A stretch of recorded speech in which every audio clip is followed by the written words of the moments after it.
انہوں نے وہی ہتھیار استعمال کیا، محسن بولا۔ ربڑ کے ہوز پائپ کے ایک سرے پر لکڑی کا کوئی ٹکڑا پھنسا دیا گیا یا کرکٹ کی گیند فٹ کر دی۔ مجھے تو یوں لگا تھا جیسے سر میں توپ کا گولہ آ لگا ہے، مگر چوٹ کی کوئی علامت نہیں۔ بے ہوش ہونے سے پہلے مجھے آواز نکالنے کی کیا پورا سانس لینے کی مہلت بھی نہیں ملی تھی، میں فوراً آؤٹ ہو گیا تھا۔ شہلا کو کیا ہوا ہے؟ ممکن ہے شہلا پر بھی وہی ہتھیار آزمایا گیا ہو، میں نے کہا، اور یہ بھی ہو سکتا ہے کہ شہلا محض دہشت سے بے ہوش ہو گئی ہو۔ کلوروفارم وغیرہ کی بو تو ہے نہیں اور مجھے تشدد کے آثار بھی نہیں ملتے، وہ خود ہی ہوش میں آ کے کچھ بتا سکے گی۔ وہ سایہ جو ہماری کھڑکی کے سامنے سے گزرا تھا، محسن نے سوچتے ہوئے کہا، انہی لوگوں میں سے ایک ہوگا جو یہاں آئے تھے اور انہی میں سے ایک کسی وجہ سے پیچھے رہ گیا تھا۔ ایک وجہ میری سمجھ میں آنے لگی ہے، وہ ہمیں متوجہ کرنا چاہتے تھے۔ اگر کسی وجہ سے ہم اس سائے کو کھڑکی کے سامنے سے گزرتا نہ دیکھ پاتے تو کچھ دیر بعد شہلا کی چیخو پکار ہمیں متوجہ کر لیتی، لیکن میں یہ سوچ رہا ہوں کہ ہمیں یوں متوجہ کرنے کا مقصد کیا ہو سکتا ہے، میں نے کہا۔ اور وہ آخری آدمی جو تیرے آنے کے بعد گیا، پہلے کیوں نہیں چلا گیا تھا؟ اصل وجہ میری سمجھ میں آ رہی ہے، وہ صرف مجھے متوجہ کرنا چاہتے تھے، لیکن ان کو یہ خیال بھی تھا کہ کہیں ان کی ساری پلاننگ فیل نہ ہو جائے۔ کھڑکی کے سامنے سے گزرنے والے پر صرف تیری نظر پڑے تو میری بجائے صرف تو آئے اور صورتحال کو مخدوش پا کے مجھے روک لے۔ اتفاق سے یہاں پہلے تو آیا اور وہ تجھے ناک آؤٹ کر کے نکل گئے، اس یقین کے ساتھ کہ اب کچھ دیر بعد میں بھی ضرور پہنچوں گا۔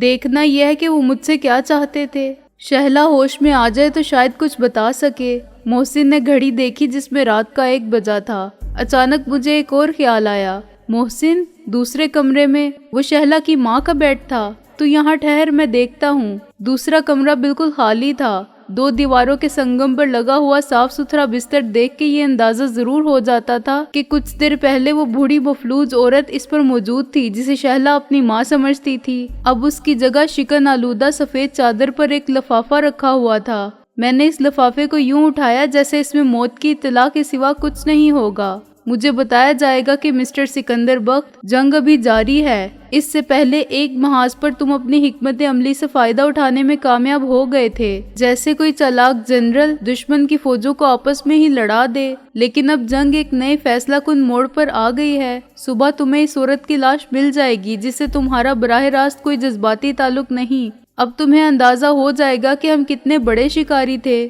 تم مقابلہ جاری رکھنا چاہتے ہو تو اپنے مہرے شمار کر لو، ہو سکتا ہے اس کے بعد شہلا کی باری آ جائے، پھر فوزیہ کی، رابعہ کی، محسن کی، اور بالآخر سب کچھ کھو کر تمہیں حق وراثت مل جائے۔ میں نے لاحول پڑھ کے ذہن سے پریشان کرنے والے خیالات کو جھٹک دیا۔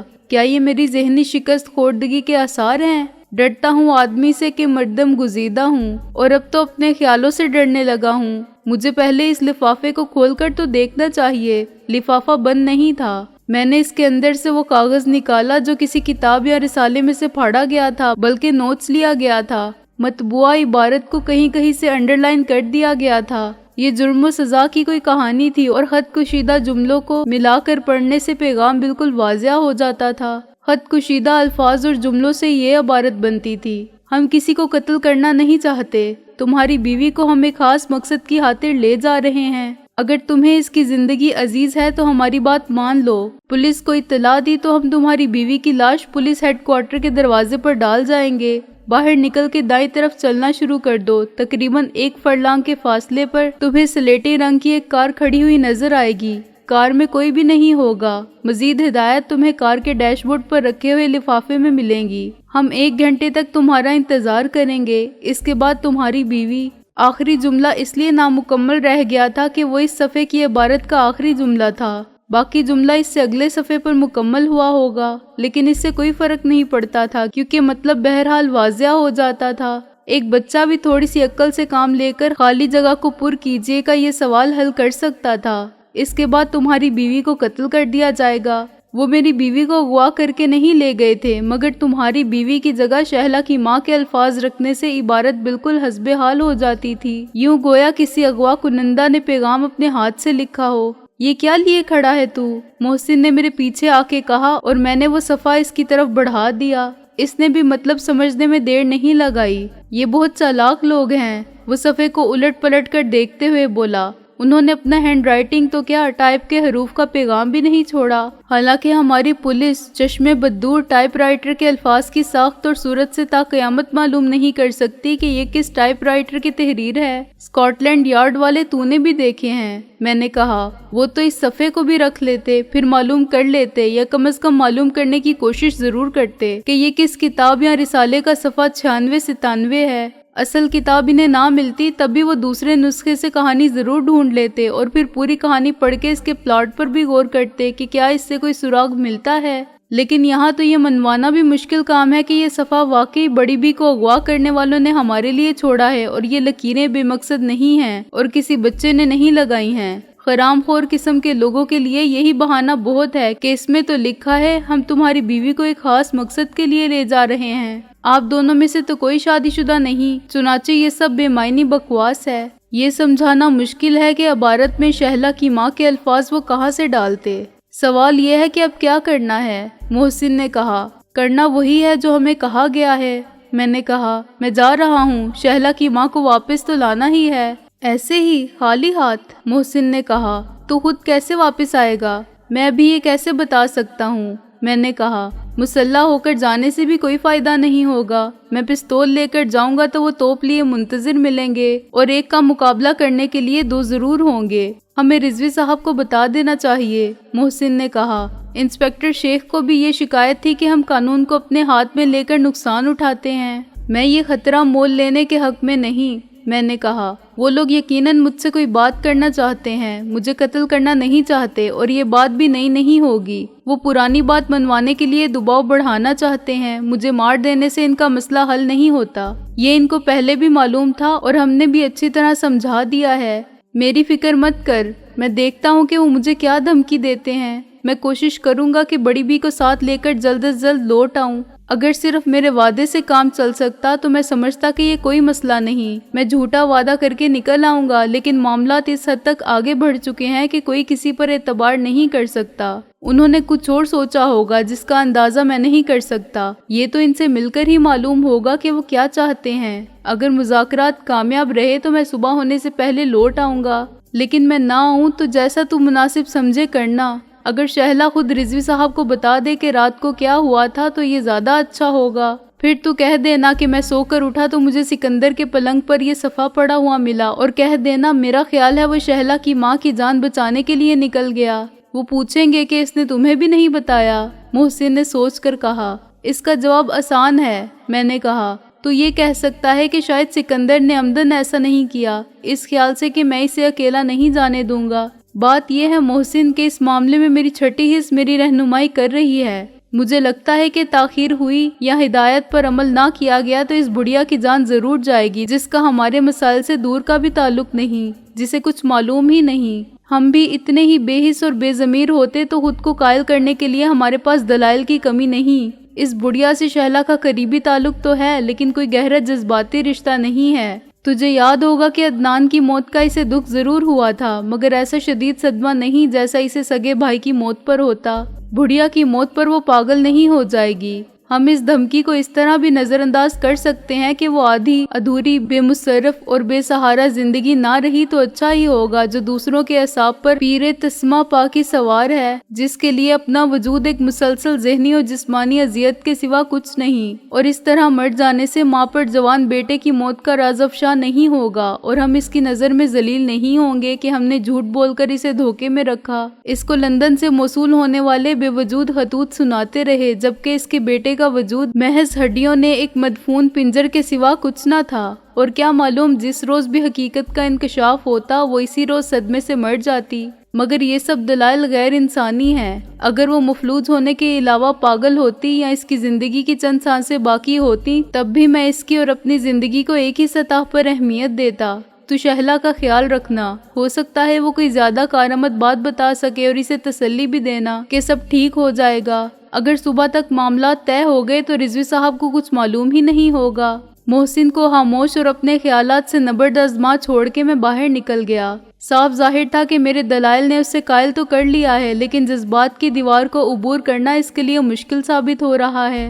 वो मुझे हंसी खुशी कैसे इजाजत देता। वो अच्छी तरह जानता था कि मैं जिन लोगों से मिलने जा रहा हूँ वो किस कमाश के लोग हैं। इनसे कुछ बईद नहीं। वैसे भी दुनिया में ये कहाँ हुआ है कि जंग असूलों पर लड़ी गई हो। वो वक्त और इस वक्त का तस्वुर भी अब मज़े का खेज लगता था जब सूरज गुरूब होते ही लश्कर हथियार रख के खेमों में लौट आते थे और अगली सुबह तबले जंग बजने तक लड़ाई फिर शुरू नहीं होती थी। फिर ये लड़ाइयाँ भी खुले मैदानों में होती थी, मसलन पानीपत का मैदान। जंग ना हुई क्रिकेट हो गई कि लॉर्ड्स या ट्रेंट बुड्स के ग्राउंड में हो सकती है, जहाँ मुकाबला 2 टीमों में नहीं 2 मुल्कों में होता है। असूलों, कवायद और जवाबित के मुताबिक रोशनी कम हुई और अपील पर खेल खत्म। अब सुबह लड़ेंगे, कुश्तियों के पश्ते लगा कर रख देंगे, गोया चौके छक्के मार मार के छिक्के छुड़ा देंगे, बगैर लड़े शिकस्त गोया अनंग की फतह। अपने ख्यालात की रो में बहता मैं अभी गेट से निकल के 50 कदम ही गया था कि पीछे से एक कार की हेडलाइट्स नमूदार हुई। मैंने सिर्फ एक बार पलट कर देखा और फिर सामने दूर तक सड़क को रोशन कर देने वाली हेडलाइट्स के उजाले में किसी स्लेटी रंग की कार की जुस्तजू करने लगा। मगर सड़क के आखिरी किनारे तक मुझे सिर्फ एक गाड़ी खड़ी दिखाई दी जिसका रंग सफेद था। मुमकिन है इस सफ़े की इबारत में सफेद की जगह स्लेटी ही छुपा हुआ हो, जैसे शहला की माँ की जगह तुम्हारी बीवी था। मतलब तो ये था कि एक कार मिलेगी और कार तकरीबन इसी जगह मौजूद थी जहाँ इसे होना चाहिए था। लेकिन अभी मैं चंद कदम आगे ही गया था कि पीछे से आने वाली कार इस तरह मेरे पास आके रुकी कि मुझे जबरदस्त रगड़ लगी और मैं एक झटके से घूम गया। मेरी कोहनी भी कार के दरवाजे के हैंडल से टकराई। मेरे संभलने से पहले दरवाजे खुले और एक साथ 2 अफराद ने मुझे तकरीबन उठा के पीछे वाली सीट पर उछाल दिया, जिस पर पहले से एक शख्स रिवॉल्वर लिए बैठा था। मुझे उठाने वाले दोनों अफराद में से एक तो खुद ड्राइवर था और दूसरा ऐन उसके बिल्कुल पीछे बैठा हुआ गोरीला, जो मेरे अंदर गिरते ही फिर अपनी जगह पर आ बैठा। 1 मिनट से कम वक्त में दरवाजे फिर बंद हो गए और कार चल पड़ी। मैं पिछली सीट पर 2 गोरिलों के दरमियान फंसा हुआ था, जो कदो कामत से देवजात लगते थे तो सूरत से हबशी। मगर मैंने देख लिया कि उन्होंने चेहरों पर कालक या स्याही वगैरह मल रखी है। गर्दन के नीचे और कान के पीछे इनका असल गंदमी रंग ज्यादा सफेद नजर आता था। आगे वाली सीट पर ड्राइवर के अलावा भी एक शख्स था जिसने पलटकर एक बार भी नहीं देखा और जुबान से एक लफ्ज नहीं बोला।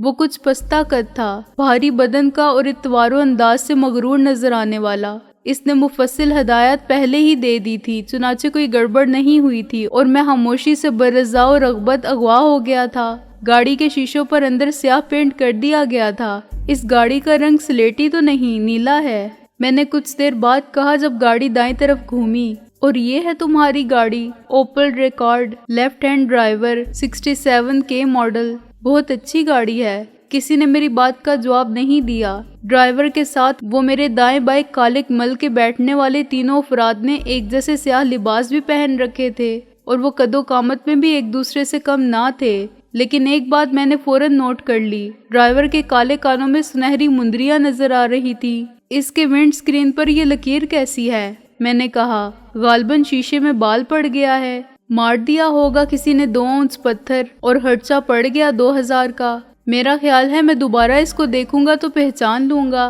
फिर किसी जन्म में इस जगह से गुजरोगे तो सब कुछ पहचान लोगे, बशर्ते कि दूसरा जन्म मिला और तुम इसमें आदमी ही रहे, कुत्ते ना हुए। ड्राइवर ने गुर्रा कर कहा। मैं हंसा। मेरा इस जिंदगी पर एतकाद है या आकबत की जिंदगी पर? खुदा का शुक्र है इसने मुझे इंसान बनाया है, वरना तुम तो दुनिया में भी कुत्ते की तरह रहे, आका के इशारे पर चलने वाले, एक हड्डी के पीछे लपकने वाले, न घर के न घाट के, जिसकी दुम को किसी ने 12 साल बाद नलकी से निकाल के देखा था तो टेढ़ा ही पाया। मालूम नहीं 13 साल बाद क्या होता। वैसे तुम सिर्फ भौंकते हो या काटते भी हो, और वो कुत्ते हो जो कुत्ते का बेरी होता है। मेरे दाएं हाथ पर बैठे हुए शख्स ने अपनी कोहनी से मेरी पसली पर जबरदस्त वार किया। दर्द की शिद्दत से मेरी आंखों में आंसू आ गए, मगर मैंने नोट कर लिया कि गाड़ी जो मामूली रफ्तार से जा रही थी आहिस्ता हुई और बाएं जाने मुड़ गई। रफ्तार फिर ज्यादा हो गई। माफ करना, तुमने मेरे सच का बुरा माना। सच अमूमन कड़वा लगता है। मैंने एक गहरी सांस लेकर कहा।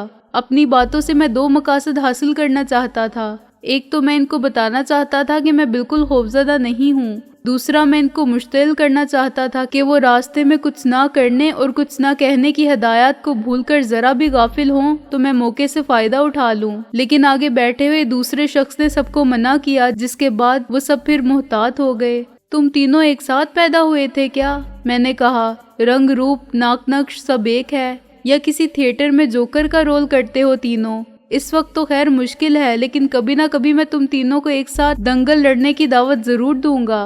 तुम भी क्या याद करोगे? अपने अपने स्ट्रेचर साथ लाना और माओ से दूध भी बख्शवा लेना। इस बार बाएं तरफ बैठे हुए शख्स ने मेरे सर पर रिवॉल्वर का बट मारा। मुझे सिर्फ जरा सी देर के लिए चक्कर आया था, मगर मैं अपने मोहसिन के कंधे पर सर रख के अंटा गफील हो गया।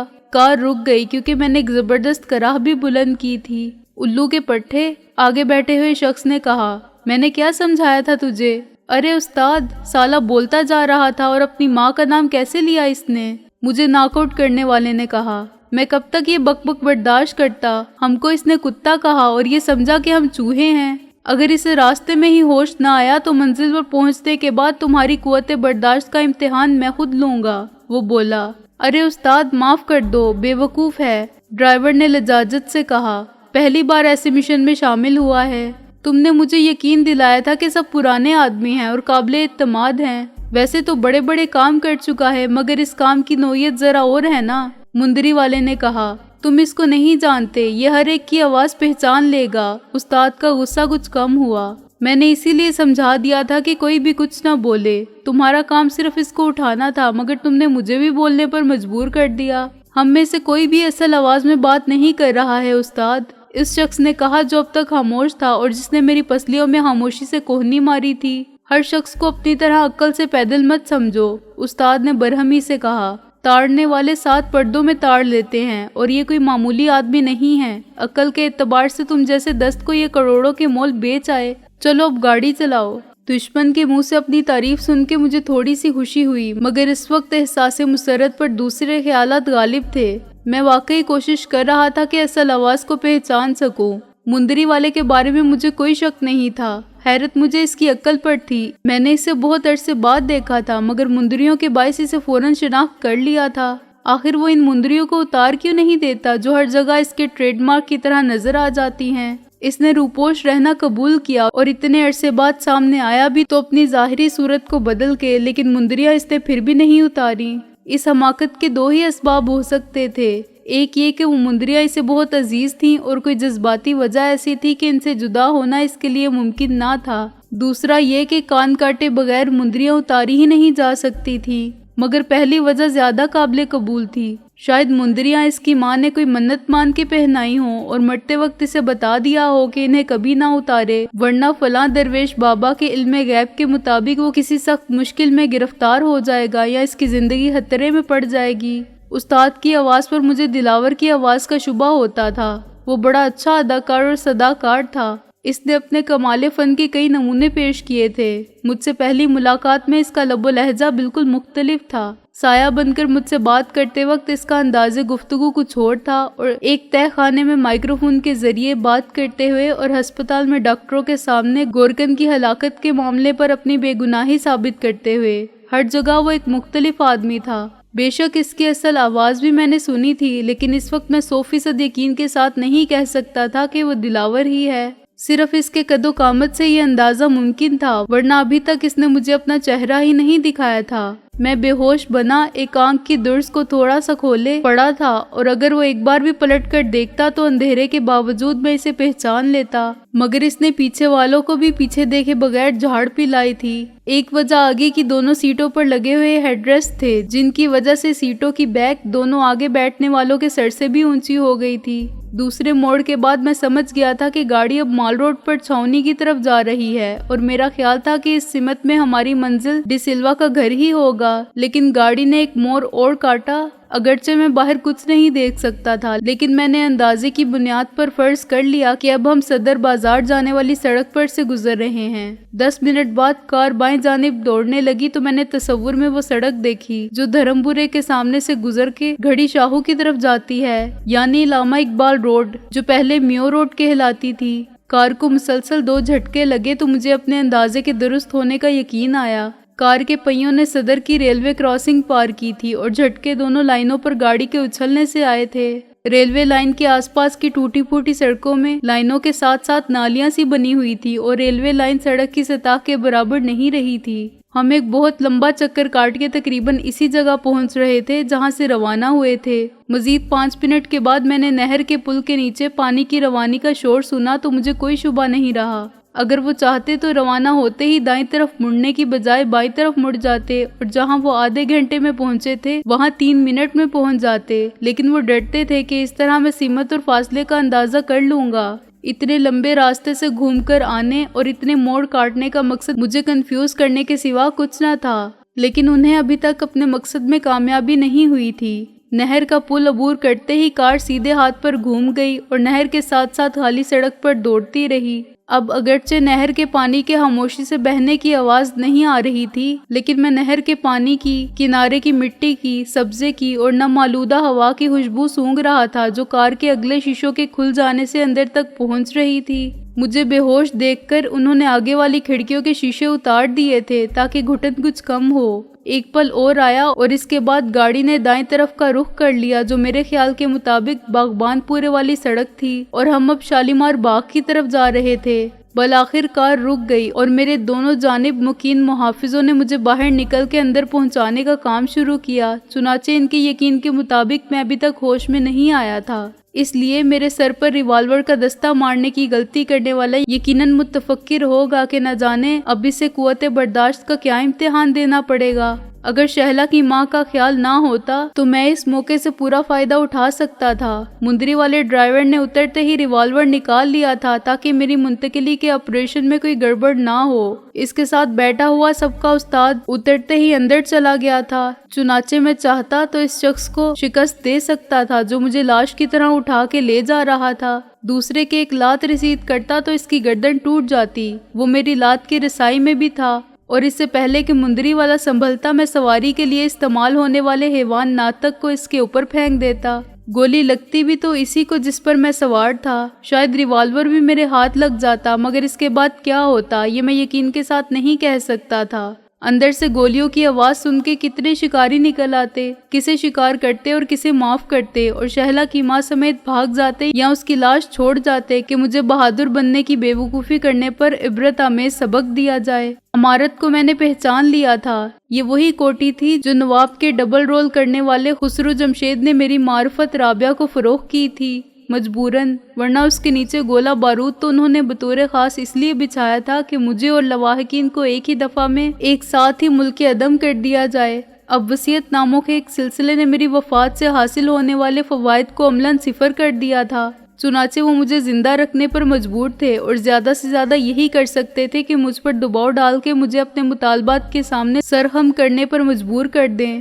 کسی محاذ پر جنگ طول پکڑ جائے اور طاقت سے فیصلہ نہ ہوتا تو حکمت عملی بدل کے مختلف حربے آزمانے کے سوا چارہ نہیں رہتا۔ شہلا کی ماں کا اغوا اس جنگ میں ایک نئے موڑ کے مترادف تھا۔ مجھے دشمن کے کیمپ میں جا کر یہ فیصلہ کرنا تھا کہ اب مجھے جنگ بندی قبول ہے یا نہیں۔ مجھے اندازہ تھا کہ وہ کس قسم کے نتائج کی دھمکیاں دے سکتے ہیں، لیکن میرے ذہن میں کوئی الجھن نہیں تھی۔ مجھے ایک خالی کمرے کے فرش پر لٹا دیا گیا۔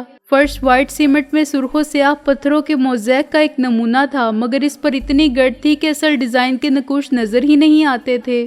چاروں دیواروں پر ڈبل وال لائٹس جل رہی تھی۔ محض ڈیزائن کے سفید دودھیا بلب دیکھ کر یوں محسوس ہوتا تھا جیسے شمعدانوں میں بڑی بڑی موم بتیاں روشن ہوں۔ اسی قسم کا ایک فانوس عین وسط میں روشن تھا جس میں ایسی ہی 16 لائٹس تھیں۔ چنانچہ کمرہ ہر طرف سے روشن تھا، لیکن سایہ کہیں نہ تھا۔ لائٹس کے علاوہ کمرے میں کوئی چیز نہیں تھی۔ اس کی سپاٹ دیواروں میں سے 2 کا رنگ نیلا تھا اور 2 کا نارنجی مائل زرد۔ میں نے فرش پر استراحت فرمانے سے پہلے ہی دیکھ لیا تھا کہ کمرے میں میرا انٹرویو یا میری جان لینے والے کتنے افراد موجود ہیں۔ جو شخص کار میں استاد بنا ہوا تھا چودھری دلاور ہی تھا۔ ڈی سلوا اس کے ساتھ کھڑا تھا۔ پھر وہ ڈبل رول کرنے والے دونوں بدماش تھے، یعنی نواب خسرو جمشید اور اس کا شوفر۔ اس وقت بھی وہ ایک جیسے لباس اور حلیے میں تھے، چنانچہ میں پورے یقین کے ساتھ محمود و ایاز میں فرق نہیں کر سکتا تھا۔ 5ویں شخص کو میں نے بھی کبھی نہیں دیکھا تھا۔ وہ 30-32 سال کا جوان آدمی تھا جس کی ہلکی ہلکی مونچھیں تھیں۔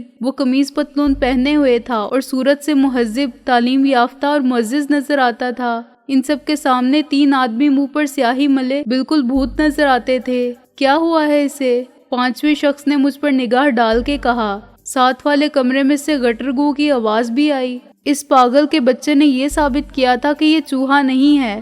دلاور نے حقارت سے اس سورما پر نظر ڈالی جو اب دوسری جانب 2 سیاہ افراد کی صف میں سرنگو کھڑا تھا۔ हालांकि एक बार नहीं 10 बार समझा दिया था कि इसे होश में ही रहना चाहिए। मुझसे गलती हो गई सिराज साहब, पागल के बच्चे ने खकिया कर कहा। इस बार माफी दे दें, ये भी देखो कि बेहोशी असली है या नकली। सिराज ने माफी के ख्वास्तगार की तरफ देखे बगैर कहा। बज़ाहिर इसे माफ कर दिया गया था, मगर इसकी बात ने यकलख्त मेरे जहन में एक बंद दरीचे को खोल दिया था, एक मम्मा हल कर दिया था और एक पुरानी याद से वाबस्ता नाम को हकीकी वजूद अता कर दिया था। वो पूरा मंजर मेरे तस्वुर में जिंदा हो गया जब राबिया की माँ की तदफीन के बाद हम वापस लौट कर आए थे तो एक जंगी कैदी जिसे हम बड़ी मुश्किल से निकाल कर लाने में कामयाब हुए थे और उस कामयाबी की बहुत बड़ी कीमत अदा की थी, करीबुल मर्ग था। हम इसे एक नहर के किनारे मरता देखते रहे थे और जब मैं हाथों के प्याले में नहर का पानी भर के लाया तो वो मर चुका था, लेकिन मरने से पहले इसने 3 बेरब्त अल्फाज कहे थे।